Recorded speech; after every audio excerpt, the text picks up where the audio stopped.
Hidden away by a rash of trees and the wall from nearby Backford Hall stands the ancient church of St Oswald, believed to have been here since at least the 13th century.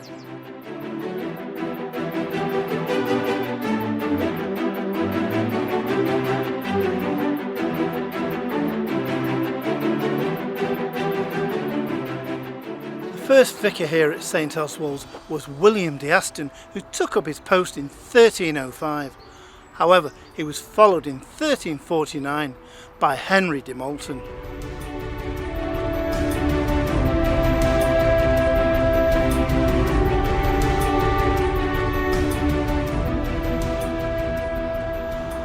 The first mention of a church here at Backford was during the 13th century.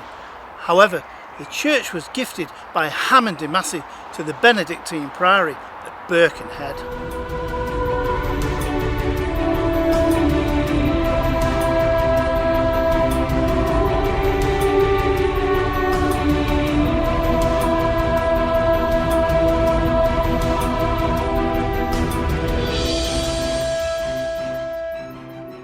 Unfortunately today, very little of the old church remains apart from the chancel and the tower.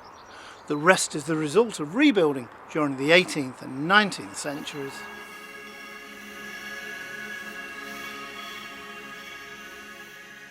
The tower that we see today dates right back to the 16th century. However, the battlemented parapets on top are a much later addition and probably Victorian.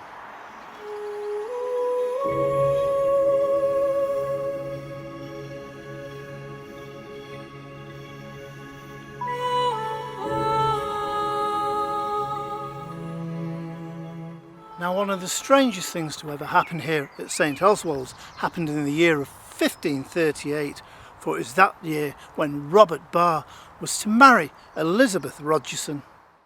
Now, you may think there's absolutely nothing wrong with the wedding, and why should there be? However, Robert was just 3 years old. To induce the child into getting married, he had to be lured on the promise of an apple by his uncle to the church. Once in the church, the uncle held tight to little Robert and held him in his arms until the ceremony was over. It was during early medieval times that Backford was an appendant lordship of the Masseys of Dunham Massey. By the reign of Queen Elizabeth I, Backford was once again acquired, but this time by Henry Birkenhead of Huxley.